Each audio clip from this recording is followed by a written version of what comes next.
If you came with a goal to Bahrain I will go there because I will improve my English. Nah. When they see us, like when you visit my restaurant, you got this jaw dropping like, we're here and we love it and we're gonna come back. 3, 2, 1. Let's. What? What if I told you that you can get anything?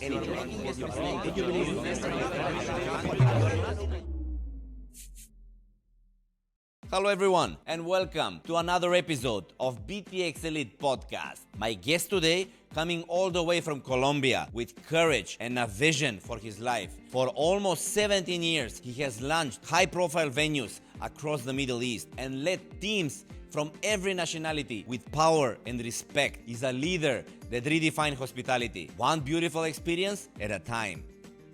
Welcome, Habibi. Thank you very much, man. It's been a while I haven't seen you.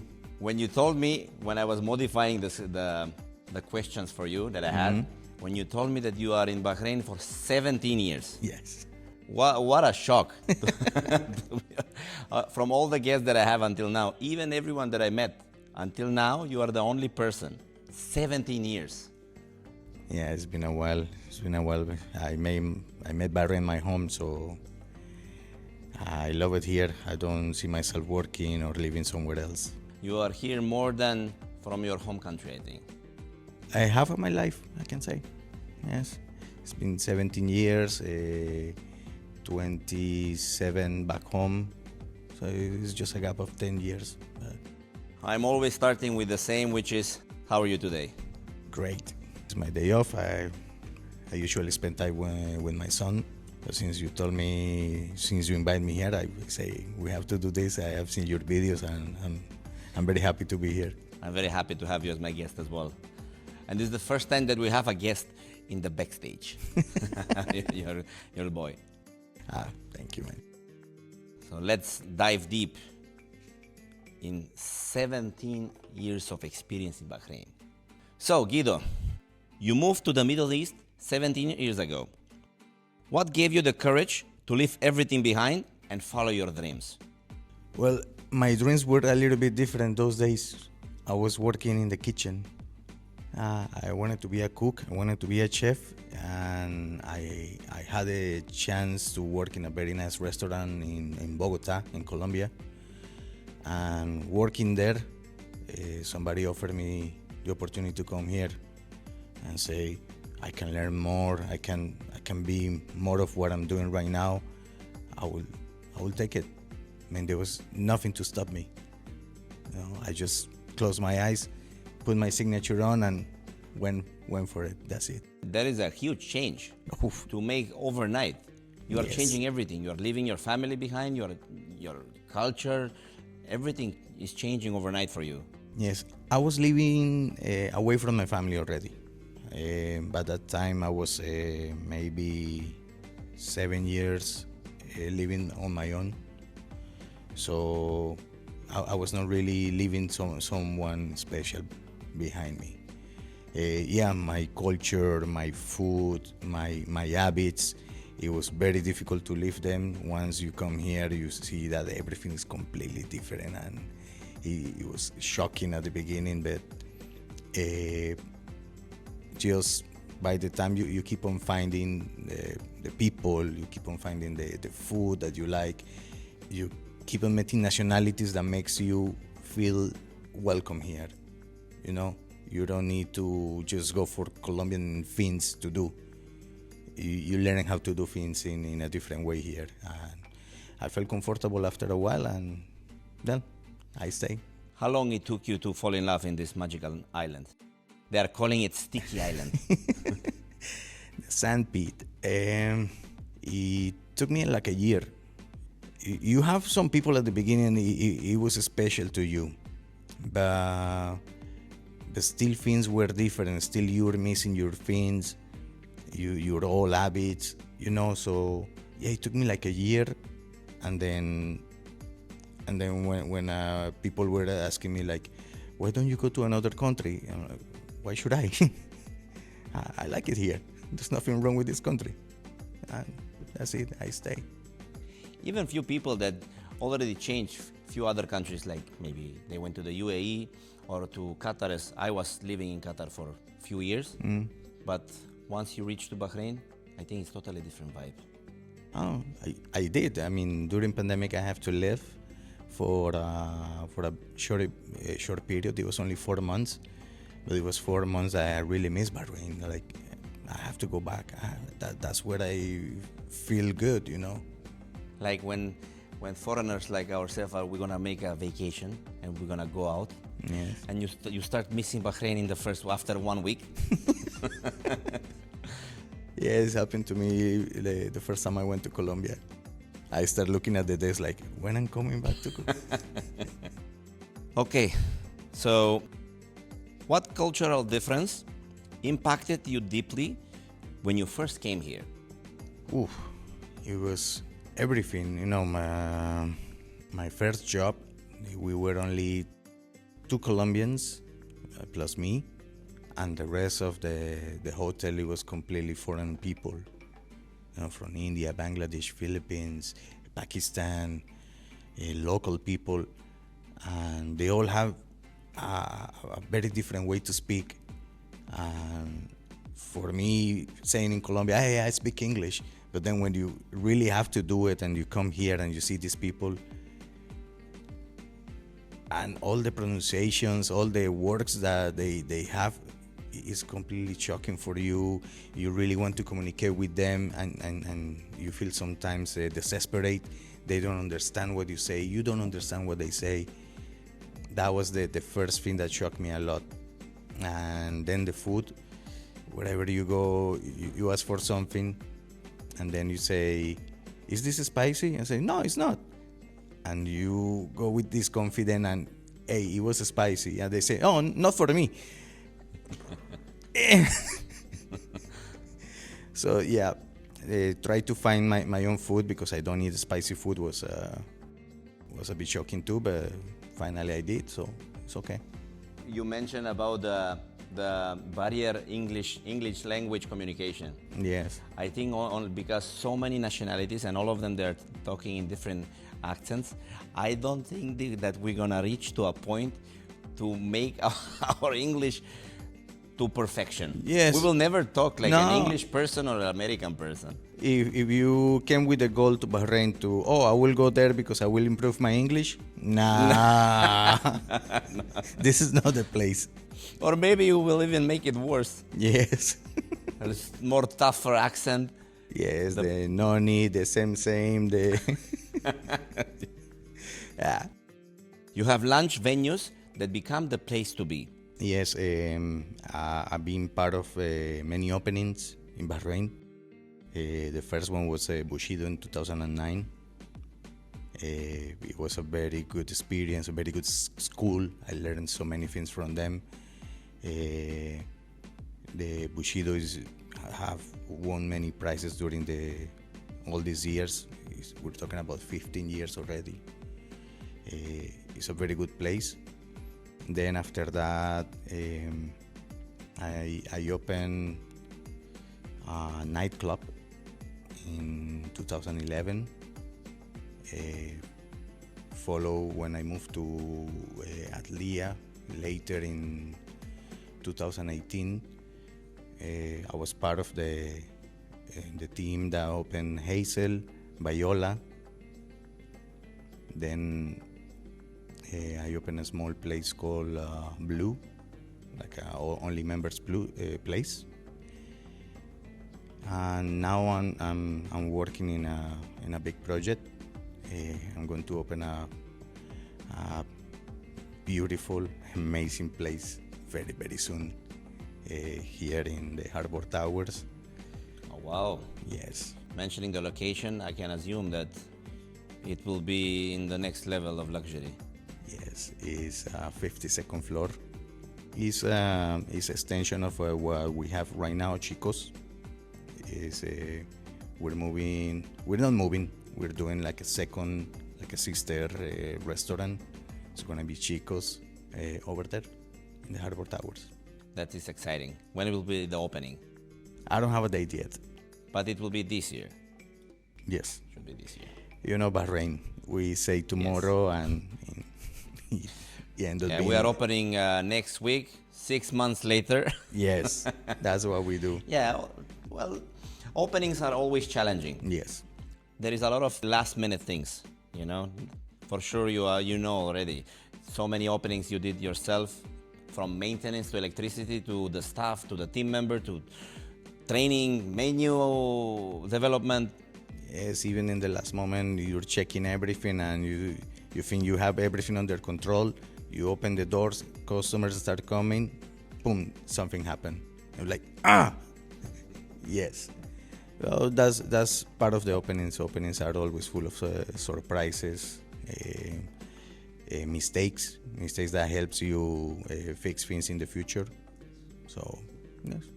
As the general manager of the Italian restaurant Chico's, what's your magic for creating instant hype? As you just did instant hype to me. I already want to go there. Well, I would say Chico's has its own magic. The place has been open for 46 years. I just came at this moment to give an addition to making the experience better, improving the experience. We always say there we don't sell food, we sell experience. We want people to take pictures and all over the place. Before you sit and order, you see Chico's and it's like a museum. So people is always taking pictures here and there. It's a beautiful place to visit, even for a coffee. Place is just beautiful.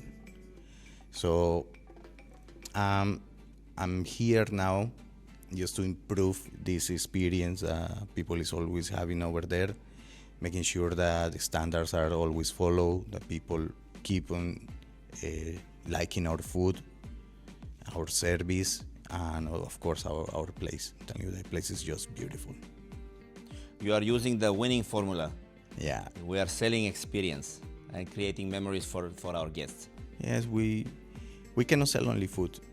There's so many Italian restaurants in Bahrain, and you can go anywhere for pizza and pasta.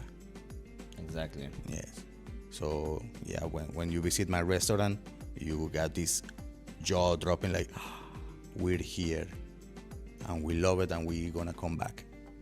So Guido, from bartender to general manager, what was the biggest mindset change to go from player to a leader? I always, even since I was a bartender, I've been always showing leadership. It's not a position, Like when I was bartender, I was not only making drinks. I was making sure that everything or everybody around me, the bartenders, were doing exactly the same job. So I was serving people, but I'm always looking what my bartenders are doing, and they never felt like this guy is in the same position, why he's looking at me. They never felt like that. They always feel like I got their back. So whenever they have a question, they always come to me. Hey, I forgot how to make this drink. Can you tell me? Yeah, I can show you. So from the very beginning, I was always showing leadership. You see, I started bartender, head bartender, bar manager, restaurant manager. So it was the cycle. It was the cycle. The leadership was always there. I just took it. I just wait for the right moment to change, to grow, to go to the next level, to the next position. And I did it. Well, obviously, because you have a lot of passion for the hospitality industry. Yes. You didn't change from being from hospitality leader to construction. Yeah. I can see a lot of people that they are very comfortable in their position. Ooh. Right? Yeah, I see people being bartenders for years and years, and even if you tell them, hey, I can make you supervisor, and they will say, like, no. I don't want the responsibility. No. I'm happy like this. This is money, no headache. I take it. Finish. Yeah. So you like the headache? Oh, I love the headache. You like the stress? Yes. Additional stress rather than our personal stress. uh, any job is gonna be stressing you in somehow. You know, it's just the way you take it. If you take it in a negative way, it's gonna be more stressing and more harmful for you. But if you just take it like a lesson, like learn from that experience. I used to work in a place where we call the problems, we call it opportunities, and I learned a lot from that. Every time somebody say, "Hey, in that table there's an opportunity," we never say there was a problem. So yeah, you go to the table, people was screaming at you, and wow, look at me on my plate, this is not what I ordered, and you're smiling, and finally some people get that from you. They don't feel angry anymore. They become your friend. They like the resolution of the problem or the opportunity, and you take it from there, and from something that it was very bad at the beginning, you turn it into an opportunity. You turn it in a person that now likes you, likes your restaurant, likes the way you treat them. So stress is not in me. When you see people angry, I smile more. I'm gonna change this person. I really love what a fresh approach you have. Even myself, I will use this one in the future 100%. But I never look at it like this, me personally, and for sure a lot of people. In the end, yes, it's a problem, it's a complaint or whatever, but looking at it even before approaching it, as you said, opportunity. And on that table, there is an opportunity. That is really what an approach. Yes, that's one of the things I learned, and I always keep in it. I make it part of myself, and I try to transmit this to my staff. Say, just look what I'm going to do. That lady almost killed me. Well, now she wants a coffee. I always say it's a never-ending process of learning. Yes. In my country, we say you never go to bed without learning something new every day. So Exactly. yes. Best rooftop 2 years straight. What made your venue stand out above the rest? The team that we have in those days was the dream team. Opening Hazel in those days, it was all about the personalities. Everyone behind the bar, on the floor, we have strong personalities in a good way. We love what we're doing. So every time we see a customer, we're like, hey! People love that. People were coming to us just to have a chat with us. It doesn't matter what we give them. They just want to be there because of us. It was very important, the human factor for us, and we make it. We opened Hazel. We won best rooftop lounge. In the same building, we opened Bayola. We won the same year best newcomer, and then the next year again we won with Hazel. So, and it was a human factor that helped the place to be successful. We have good food. We have good drinks. Until now, people remember our cocktails. So, you remember the cocktail that you prepared 7 years ago? Yes. Yes. Yeah, right. Of course. Yeah, but people remember all these drinks. But more than that, when they see us, like, oh, yeah, I remember you.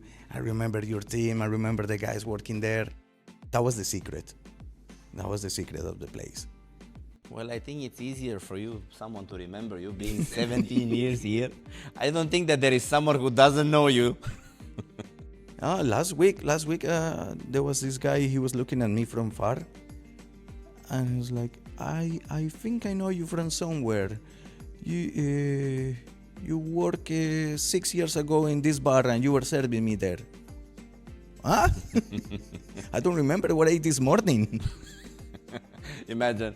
I remember you 2009. Yes. You make that fantastic cocktail for me. You remember? Yeah, of course. Managing teams from every nationality. How do you turn diversity into a winning performance? I treat everybody the same. I think this is a main condition to manage a team. You cannot show preferences with nationalities. You treat everyone the same way. You make sure that everybody's happy at the same level. When you reach this, I think everybody will respond to you. See, in my last 2 jobs, I always had that. Whenever I see somebody like being down, I immediately approaching, not to ask her why he's bad, because everybody's gonna tell you a sad story, but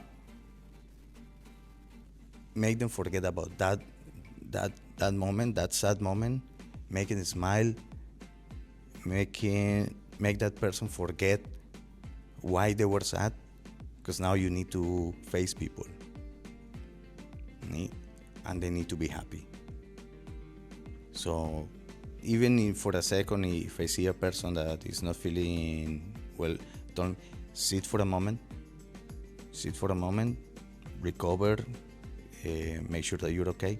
When you're okay, you go back to the floor. Everybody has their own personal things to worry about, myself included. Yeah. So I'm always saying, keep a locker at home where you keep all of your problems. Mm-hmm. Ultimately, we are managing a business, and this person is a part of the business. It's the key element to make a memorable experience to the guest. So his energy, it's very important to be positive. Yes. I'm always saying, open that drawer, put your personal problems and everything related to it there, close it, go to the restaurant venue or any business that you are working in, give your absolute best, and then come back and deal with your personal things as well. Not like totally neglect everything in your life. No, I'm not saying that. But for that moment, I need your positive energy so our venue will function properly. Yes. Something that I do, and I found it funny, but that's the idea, to make it funny. It's I always tell people to smile. I say, I'm smiling, so smile more. I'm saying a fake smile is better than no smile. It's funny, I just crossing by, hey, you need to smile more. What? And they just start smiling, and that makes them happy, like to know that I'm always around looking at them, and they feel happy. One of my previous guests, he is in the HR department, Ali. Okay. He was using a very simple trick. He will say to someone who is not smiling, I remember this because even myself I'm using it. Mm-hmm. He will detect someone who is not smiling, or he can feel the energy, and he will tell them, you drop something. And they will watch like, what I drop? You drop your smile. Maybe it's a smile, it's a cringy or something, a little bit, but it will work. Yeah. It will work. At least you will get a little bit of a small smile, I think he was keeping notes.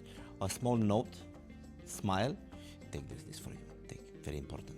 And you will take it, maybe I need to see it in privacy. Smile. Sometimes it works, sometimes it will be like, oh my God, really now?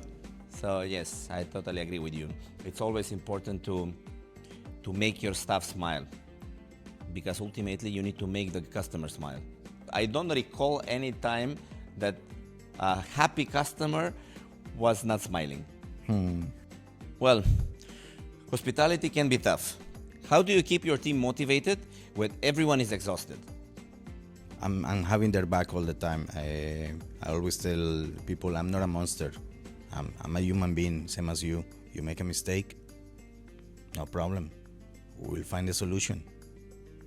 That's it. Don't worry too much. If the place is busy, you're stressed out, maybe you forgot something, we'll fix it. We'll fix it. Tomorrow is a new day. We will learn from what happened today, and we will continue. If I see so many people that stop completely the service, take the staff in the back, and it's like, how many times I told you don't do this? I don't remember any time that I did this. I don't think this is the right approach for a staff that is being already stressed out, serving so many people. It's hot, people is raising their hands, excuse me, and on top of that, you grab him from the arm, put it in the bag, and say, how many times I told you not to do this?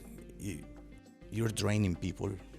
You're draining their hearts. You're draining their emotions. They will not work for you. They will not work for the place. They will just go home and not come back. Yeah, this is the way how we are losing team members. You just stay with them always.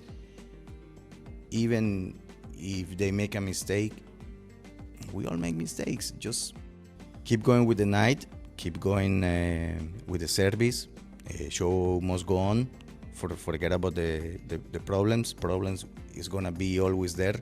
It's just the way you take them, and it's the way you take the staff and make sure that the problem is solved.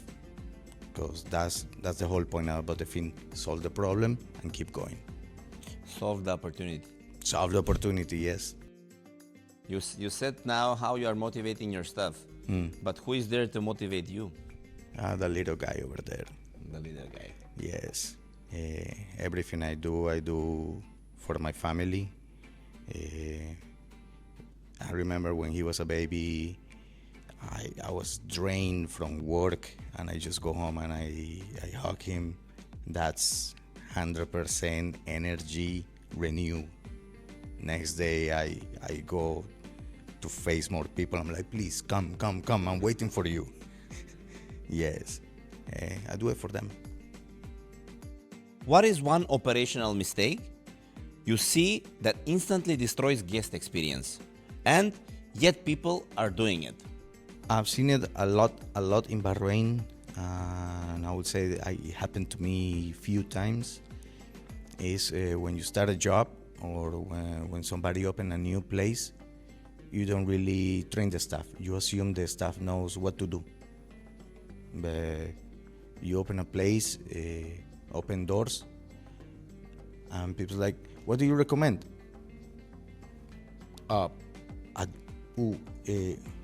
Check the menu. The servers, they don't know what they're selling. They don't know what the products are. And you find that a lot, and that needs to change. And only people that is ready to change these things are gonna be the people successful in Bahrain. You see places opening and closing all the time here, until they keep on thinking that, or assuming that they hire somebody and they know the job. That will fail. That's the biggest failure I see all the time here. Well, obviously the brand that you are managing now is ultra successful, almost 50 years in the market. So I think they know what they're doing. Oh yes. So people need to learn a little bit from the way of how to manage a brand and to keep it relevant all of this time. Yes. I mean, you want a place to be always there. You make sure the staff knows what they're doing. I will accept only the first week for new joiners when they are still learning, right? Okay, some of them maybe they will check the menu before they join, but I will accept for the first week when they are making mistakes and when they don't know the menu, for example. I'm new. Yes. This one is the first week. I'm new here. I'm new here. Okay, but the next week you cannot tell me I'm new. And training is one of the most important things. So what will define, as per Guido, what will define a successful brand? In 3 words. Consistency, one. Second one, teamwork and patient. I had a feeling that you will say teamwork. Because how you are saying that you are treating your team, you are training them, Yes, you are yes. pushing them in a positive way. Yes. Something else that I always say about this industry, no matter your position, you always gonna be a server. You know, I'm a general manager now, and you will see me carrying plates to a table. I will clear tables. I will take dirty plates to the kitchen. I will be food runner if I see the food runners are busy. You never stop being a server in this industry. And I'm there with my staff. I put my boots and I go to the floor with my staff. I make sure that I close that gaps. Whenever I see a gap, like for some reason they're busy, something has to be done, I will do it. I will do it for them, and they know they have my back always. I think the majority of people have a big misconception about the position general manager. Yes. It's only delegating from the top and just saying you do this, you do this, you do this. Yes. No. It's everything related to the business. And there are so many departments, right? Yes. Finance, HR, marketing, service, customer experience, customer satisfaction, and we are involved in exactly in everything. Yeah. Definitely. My staff knows they always have my back. You have built an impressive journey. What is the next level you are aiming to reach? Now I'm just focusing the opening of my new restaurant. We have so many other projects coming up with this company, and this is what I aiming right now. Make sure that whatever we build in this company is going to be just successful, same as the one that's been open for 46 years. So, this is my focus right now. You have a lot on your shoulders. Oh yes. If you need any help, I'm here for you. Okay. Yeah, we are in the same industry, so we are here to support each other. That's something I remember after I opened Viola, I think it was. I saw a guy on the street one day and he looked at me like, "You're working in Hazel and Viola, right?" "Yes." "I'm opening the competition." "Huh? We're not compete each other here. We have our backs. We help each other. This is a very small community, and the only way everybody's gonna be successful is we help each other. This is not competition. That word shouldn't be existing anywhere." I think those who are opening brands with that approach and that mindset, I think those are the ones that are closing faster than others. Yes, I've seen them. Because what I learned over the years is competition is healthy. So we need competition, as you're saying. We need our neighbor to be successful as us. Yes, that's gonna make you find problems in your restaurant. Oh, look at them, they're doing all right. What happened to us? Let's check. Maybe we're doing something wrong. Maybe we need to change our menu. Maybe we need to do so many things. So yeah, competition is healthy, but if you see it in the positive way, if you're just looking out of the window, "Oh, look at them, look, they're doing better than us. Oh my God, no, that's not gonna help you in any way." There was a restaurant that I was managing back in the days, and it was our neighbor restaurant. And I remember the management were passing by, but I can feel they are not passing by to say hello to me. You know what I mean? Yes. They are saying hello to me, not even watching me, just counting the guests, counting how many tables we have full. And do we have a waiting list? Because half of the restaurant was empty. I was always there to support them. I never had beef with any competitor or any other brand that will somehow take some of my customer. People needs to be free to go anywhere. But you have to make sure that the quality of your products, your experience, is always the right, so they always come back to you. And every brand has something special to offer, Yeah. right? Even though they are selling the majority is the same drinks, it's the same, not the same food, but ultimately it's the cuisine, you know, Mediterranean cuisine, Italian cuisine. Yes, there is a special touch from the chefs or from the bartender, but it's the experience.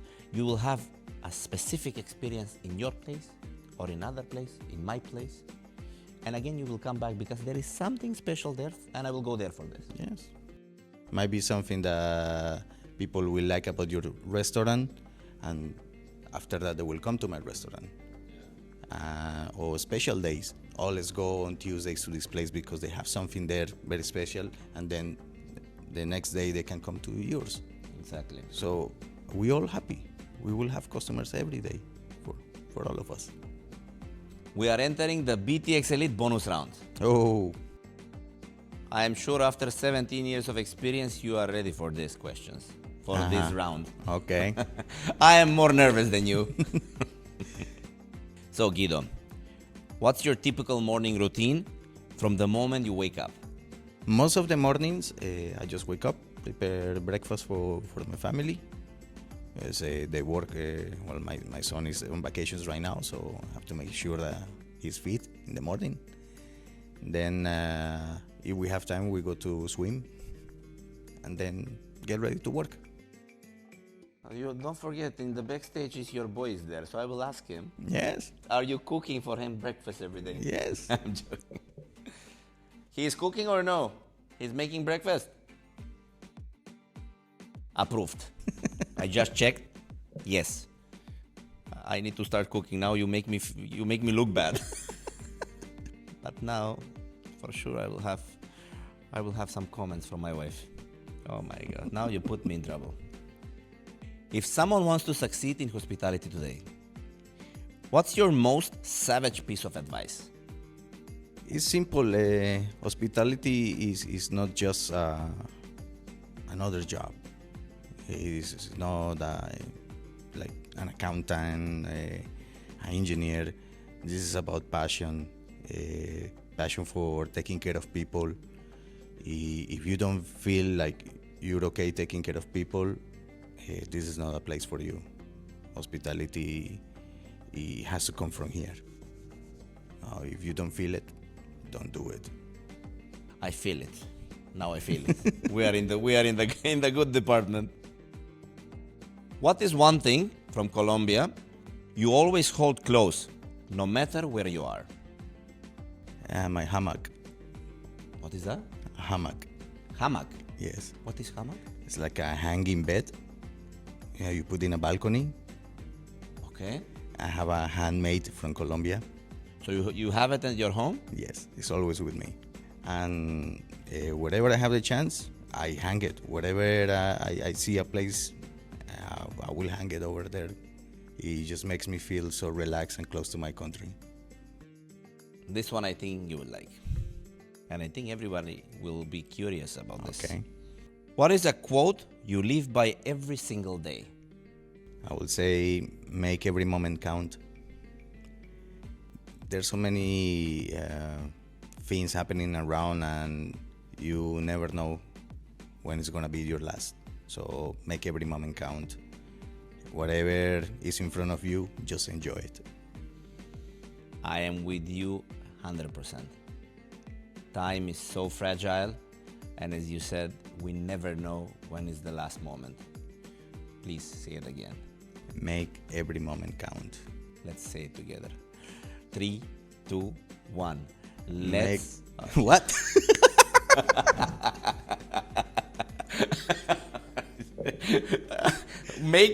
What? Make every moment count. Yeah. 3, 2, 1. Make every moment count. By Guido. Boom. Guido, really, this was a pleasure. Muchas gracias.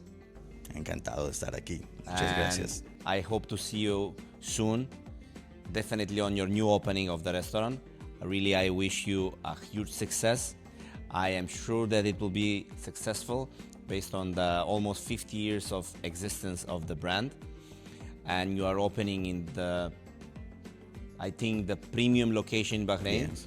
That now it will be the biggest hotspot in Bahrain. So thank you again, Habibi. Thank you for having me here. It was my pleasure. For you, Habibi, thanks for watching and see you next time. Fantastic. Fantastic. This was muchas fantástico. Ay, ay, ay. Huh?